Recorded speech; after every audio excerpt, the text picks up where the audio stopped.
दोस्तों यहाँ ध्यान दीजिए, ये हो जाएगा f x plus f y by two, ठीक है। अब देखा दोनों उनको हर में, हर जानत हुआ ना, सॉरी हर नीचे नीचे देखा एव को उतने हैं, एव को उतने हैं, लेकिन इनटू में टू हुए, ठीक है। तो सीधे सीधे का कर पॉजिटिव ले ले हैं, तो एक ही बटा में कर दे टू अंडर। आप लोग का स्वागत है फिर से हमारे YouTube channel civil technical group by Bheem sir में, ठीक है।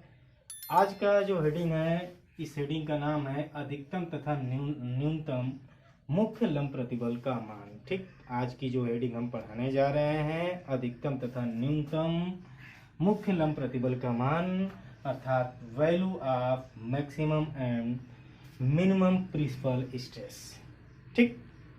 दोस्तों ध्यान दीजिए हमारी बात को। ये जो हेडिंग है आपका सोम का है, और सोम के 3-4 हेडिंग को हम बता चुके हैं, जिसका वीडियो भी बन चुका है और यूट्यूब पे अपडेट भी हो चुका है।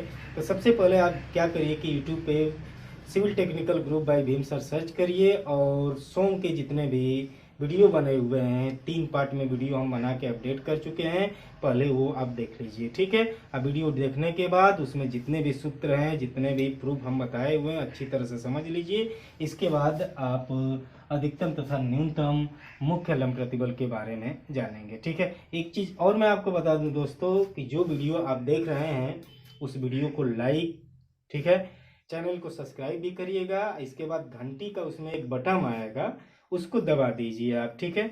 और जो वीडियो आप देख रहे हैं इसको फेसबुक या सोशल मीडिया पे जितने भी अकाउंट है उस पर आप शेयर भी करते रहिए, जिससे हमें भी फायदा होगा और जो लड़के देखेंगे उनको भी फायदा होगा, ठीक है। तो चलिए आइए इस हेडिंग के बारे में हम चलते हैं, ठीक है। तो इस हेडिंग के बारे में हम आपको बता दें, ठीक, कि इस हेडिंग में हम निकालेंगे मुख्य लंब प्रतिबल का मान, अर्थात प्रिंसिपल स्ट्रेस निकालेंगे, अर्थात मुख्य प्रतिबल का मान निकालेंगे। तो यहाँ पे हम क्या करेंगे कि जो मुख्य प्रतिबल है थोड़ा सा हम समझा दें इस हेडिंग के बारे में, फिर इसके बाद जो है कि हम हेडिंग के थ्रू जितने भी सूत्र हैं, जो भी सूत्र आपके होंगे वो सब हम प्रूफ करवाएंगे, ओके। ध्यान दीजिए, हमें निकालना है मुख्य, दोस्तों मुख्य प्रतिबल।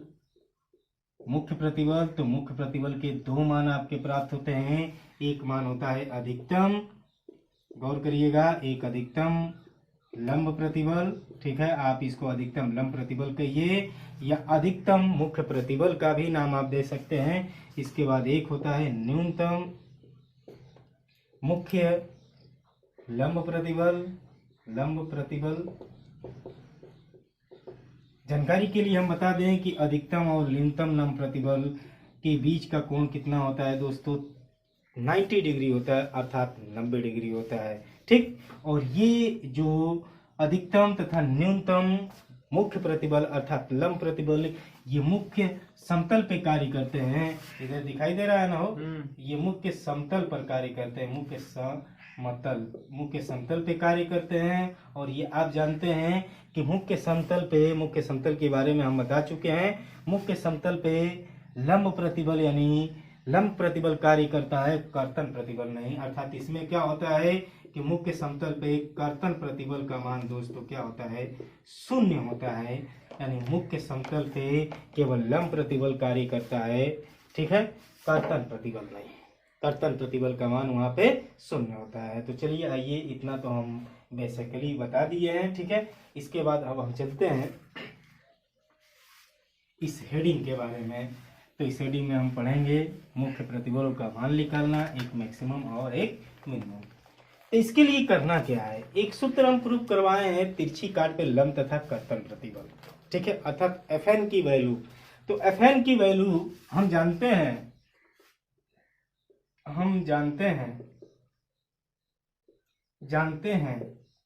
Fn equal to Fx plus Fy by 2 plus Fx minus Fy by 2 into cos 2 theta plus q sine 2 theta.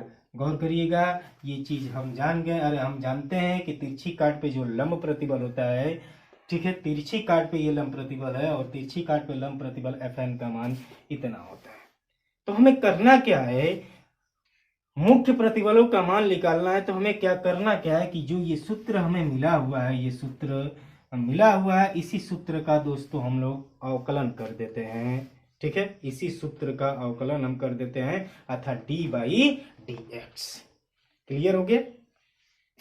जब इस सूत्र का जब अवकलन करते हैं तो हमें आगे क्या प्राप्त होता है ये चीज हम आपको बताएंगे। ठीक है, आप वीडियो देखते रहिए। ठीक है, स्किप मत करिएगा।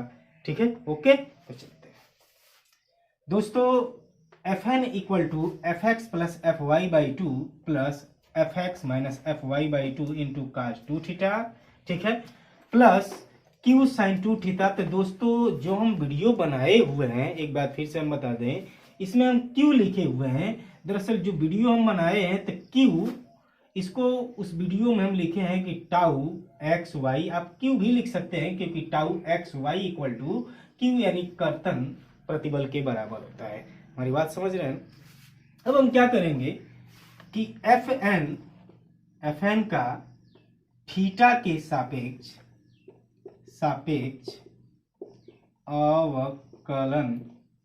अवकलन करने पर हम क्या करेंगे कि थीटा के सापेक्ष अवकलन कर देंगे। तो थीटा के सापेक्ष अवकलन करेंगे तो इस चीज को हम क्या लिख सकते हैं, बोलिए, डी बाई डी थीटा कोष्टक में एफ एन इक्वल टू 0। अब सीधे सीधे आप क्या करिए कि इसका अवकलन करिए तो देखिए f x plus f y by two, ये एक तरह से यहाँ पे थीटा का मान कहीं दिया नहीं है। ठीक है, इसमें थीटा नहीं है, इसलिए इस चीज का मान क्या हो जाएगा, इस चीज का अवकलन क्या हो जाएगा, 0 हो जाएगा। इतना तो क्लियर है। ये सब इंटर में आप पढ़े हुए हैं, इंटर हाई स्कूल में पढ़ चुके हैं। ठीक है, तो एक अचर पद का अवकलन क्या होता है, 0 होता है। तो इस तरह f x plus f y का अवकलन आपका 0 हो गया। अब प्लस यहाँ पे अब आ रहे हैं तो यहाँ देख रहे हैं कि f x minus f y by two into cos two theta. Clear हो गया। तो ये तो कास से जुड़ा हुआ है क्योंकि इंटू में है तो इसका अवकलन होगा। तो इस अचर पद का अचर्य पद हम लोग लिख देते हैं f x minus f y, ठीक है, बाई टू। ये बताइए कि कास टू थीटा का अवकलन कितना होता है। सबसे पहले आप जानिए कि कास का अवकलन कितना होता है। तो दोस्तों कास का अवकलन होता है माइनस साइन थीटा। क्लियर हुआ ना, माइनस साइन थीटा। तो यहाँ पे हम लिख सकते हैं कि कास टू थीटा है तो इसको हम लिख सकते हैं कि माइनस साइन टू थीटा।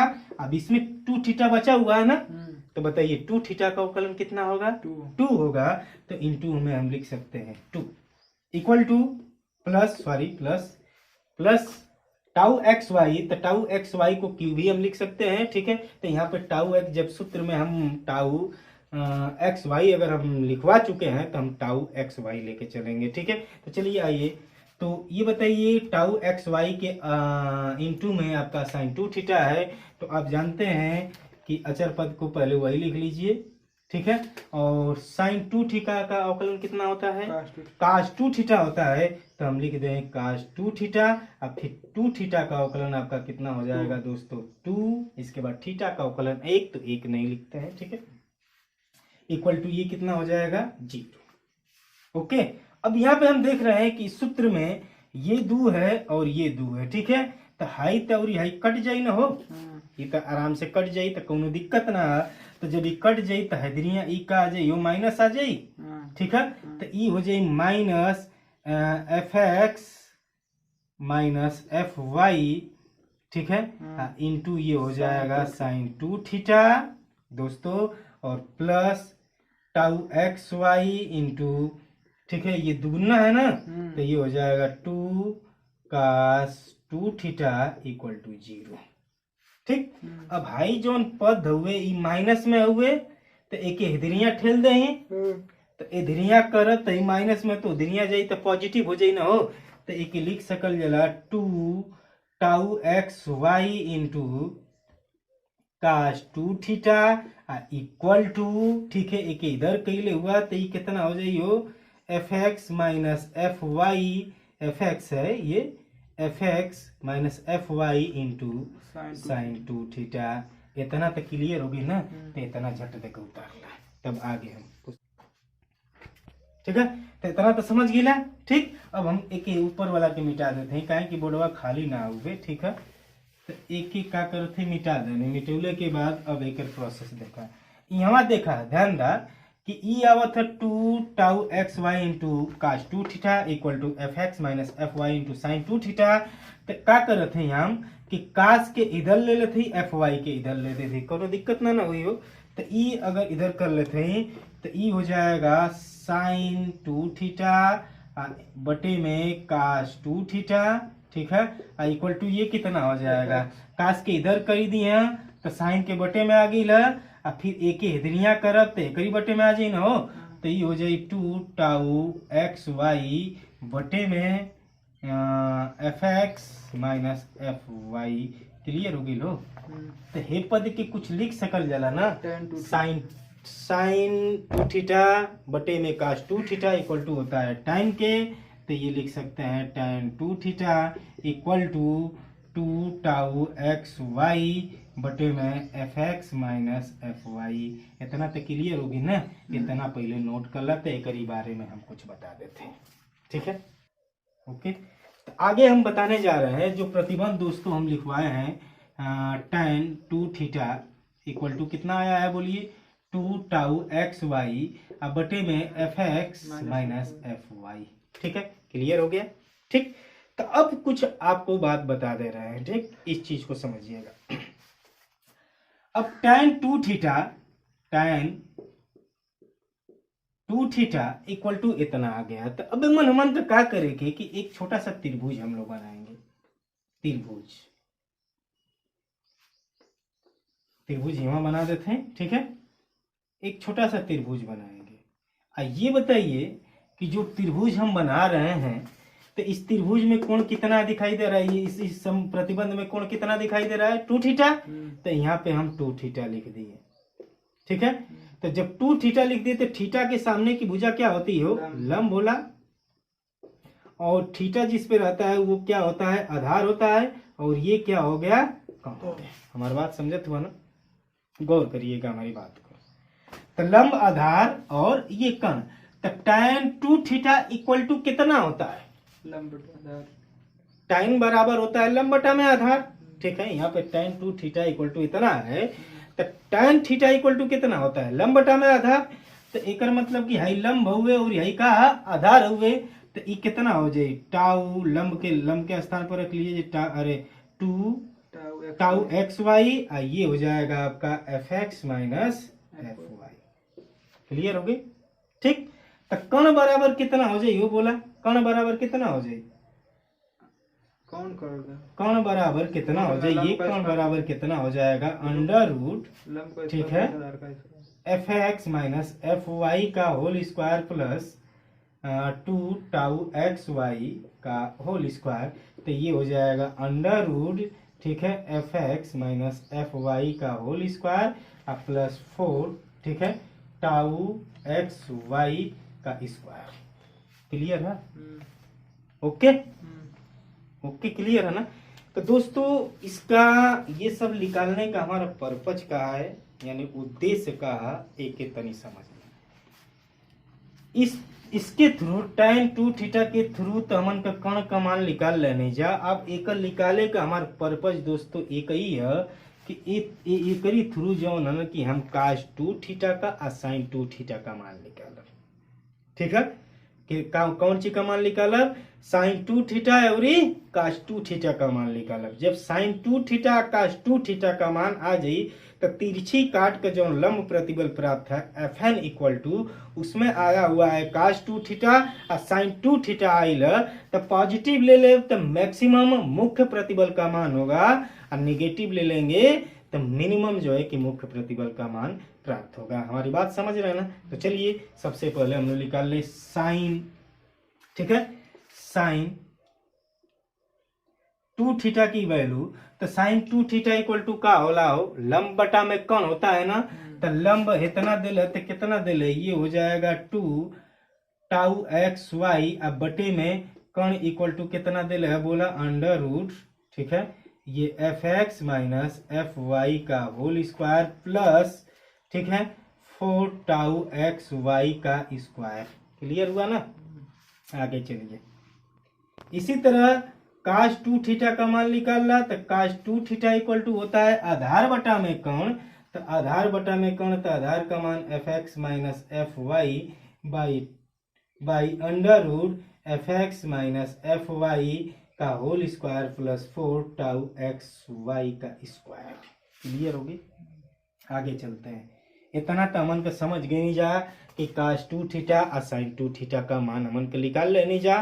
दोस्तों ऊपर वाला समझ गईला ना हो, तो ऊपर वाला समझ गईला तो हम मिटा सकीला, कोनो दिक्कत ना है। गौर करिएगा हमारी बात को, ठीक है? ऊपर वाला के हम मिटा देते हैं, ठीक। अब मिटौले के बाद हम उनके जानत हैं या फिर से कि पुनः यहाँ पे लिख दीजिएगा पुनः, ठीक है? पुनः f n equal to f x plus f y by 2 plus f x minus f y by 2 into cos 2 theta plus q tau x y into sine 2 theta. यही सूत्र होता है ना, ठीक है? अब हमन के क्या करेंगे कि कास 2 थीटा तथा साइन 2 थीटा का मान रखने पर, ठीक है, प्लस लेने पर प्लस, समझत हुआ ना? प्लस कहा कि जैसे कण का जब भी हमन का मान निकालल जाला तो माइनस और पॉजिटिव आवेला, ठीक है? तो यहाँ पे हम लिखल ना है कि साइन 2 थीटा कितना हुई, तो ये हो जाई प्लस माइनस हो जाई, ठीक है? यो हो जाई प्लस माइनस, ठीक। तो हमन को क्या करे थे जा कि पॉजिटिव वाला लेके चले के, तो पॉजिटिव वाला लेके चले के, तो ये जो आर अधिकतम यहाँ पे लिख दे अधिकतम मुख्य लंब प्रतिबल, अधिकतम मुख्य लंब प्रतिबल दोस्तों प्राप्त होगा। एक ही हमन का F1 से प्रदर्शित करा जाला। कोनो किताब में सिग्मा 1 डेले रही तो कोनो वैसे घबराइया मत, ठीक है? F1 हमन के लिख लेने जा। तो F1 तो यहाँ पे कास ना न तो एक हटा दा f x plus f y by 2, एक सीधे सीधे लिख ला, प्लस यहाँ देखा कास स्क्वायर का मान, अरे कास 2 थीटा का मान हुए, तो ये हो जाई f x minus f y by 2, और कास 2 थीटा का मान देखा है देने दे ले, तो मन के पॉजिटिव लेके चले के ना हो, तो पॉजिटिव ले ला, तो ये हो जाई f x minus f y by 2, ठीक है? अरे sorry by under root f x minus f y का whole square plus 4 tau x y का स्क्वायर, ठीक है? ये हो गया, ठीक है? अब आगे चलते हैं, प्लस ये हो जाएगा टाउ एक्स वाई, और साइन का मान का होला हो इतना हुई ना, तो एक ही हमन का क्या करे कि पॉजिटिव लेके चले के, तो पॉजिटिव ले ला, तो ये हो जाए 2 टाउ एक्स वाई बटे में under root f x minus f y का whole square plus 4 tau x y का स्क्वायर।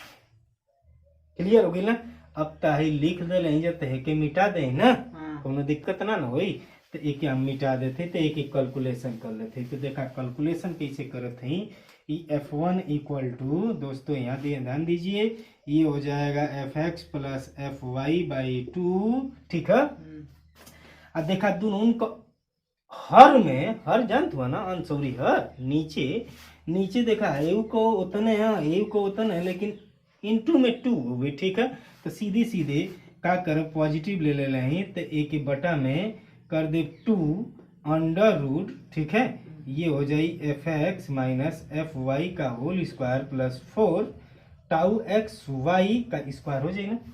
अब एक एक का कर भाई देखा तो हर इतने है, तो खाली ऐसे ऐसे गुणा हो जाए, ठीक है? इतना तक कैलकुलेशन जानते हुआ लोग तो हम लोग, ठीक है? कहे कि डिप्लोमा जब करत हुआ तो इतना तो जानते हुआ कि अब गुणा करत तो स्क्वायर ना हो जाए, तो ये हो जाए f x minus f y का होल स्क्वायर। क्लियर? प्लस अब देखा हाई यहाँ और यहाँ, तो हाई दोनों गुणा हो जाए तो स्क्वायर हो जाए, लेकिन एमन 2 ना है तो 2 ऊपर गुणा हो जाए ना, तो हाई 2 से गुणा करबा तो कितना हो जाए हो बाबू 4 हो जाए ना। आई जब ये 4 हो जाई तो हाई कितना है टाउ एक्स वाई का स्क्वायर हो जाई। ठीक है, एक मच गिला ना। हाँ तो चल, तब इतना हो गया ना, इतना हो गया ना। तो ये अगर क्वेश्चन के देखल जाए अंश और हर के तो दोनों सेम हो गए, लेकिन ऊपर का जौन अंश पूरा टोटल लेते हैं तो ओकर घात 1 हुए आई अंडर रूट होला तो ओकर घात कितना होला हो 1/2 होला ना।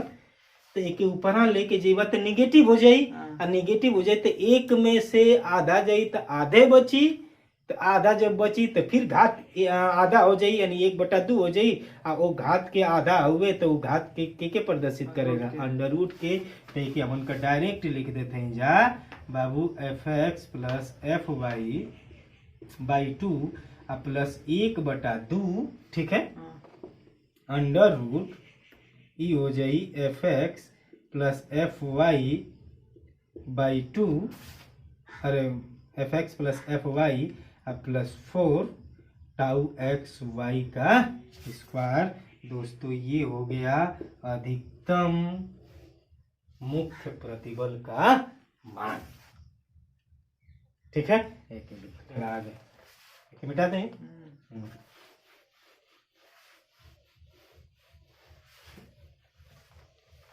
चला आगे चला। अब निकाले कि हमन का रिकॉर्डिंग होता ना। अब निकाले कि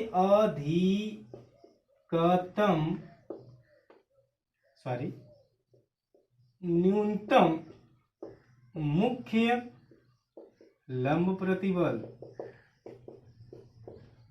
अधिकतम मुख्य लंब प्रतिबल अर्थात F2 का मान निकाले के। तो गौर करिएगा हमारी बात को। ठीक है, हाँ सॉरी, न्यूनतम मुख्य लंब प्रतिबल का मान निकालेंगे। ठीक है, तो ये आपका होता है, इसको हम प्रदर्शित करते हैं F2 से। फिर से समझ लीजिए, हम निकालेंगे अब जो है कि न्यूनतम मुख्य लंब प्रतिबल। कहीं कहीं देखिए किताब में लिखा रहता है कि न्यूनतम मुख्य प्रतिबल, तो जो मुख्य प्रतिबल है वो लंबवते बल है, एक दूसरे के लंबवत होते हैं, तो एक खातिर लंबवत होके बोलल जाला। ठीक है, तो न्यूनतम मुख्य लंब प्रतिबल का मान एक F2 से प्रदर्शित करे के थे। एऊ में हमन के का करे के है कि F1 में cos 2 थीटा और sin 2 थीटा का मान रखे के।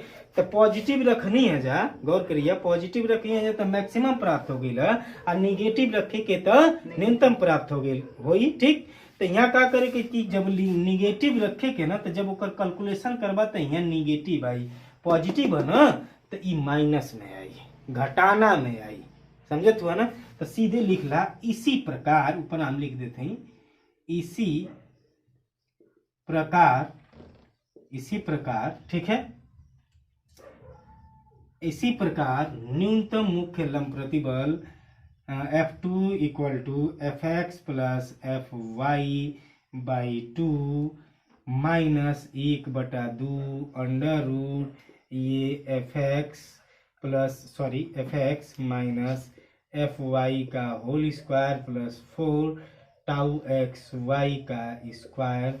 दोस्तों ये आपका आ गया न्यूनतम मुख्य प्रतिबल का मान। क्लियर हो गई? आगे इतना तो लिख लेना। अब कुछ बातें और हम बता देते हैं। ठीक है, बातें कहा कि जो ये F1 और F2, F1 तथा F2, ठीक, तो आई का अधिकतम मुख्य प्रतिबल है, आई का न्यूनतम मुख्य प्रतिबल है। क्लियर हो गई?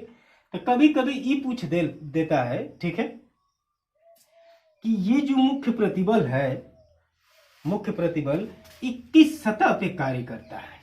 कभी पूछता है कि ये किस सतह पर कार्य करता है, तो उन लोग के बार बार हम बता चुके हैं कि ये जो सतह मुख्य सतह पर कार्य करता है, यानी मुख्य समतल पे कार्य करता है। ठीक है, तो F1 F2 किस सतह पे कार्य करता है, तो ये होता है मुख्य समतल,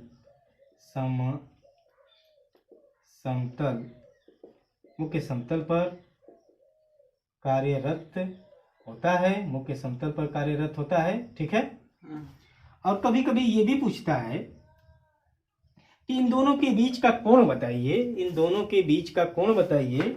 तो इन दोनों के बीच का कोण अभी हम जिक्र कैले हैं कि F1 तथा F2 के बीच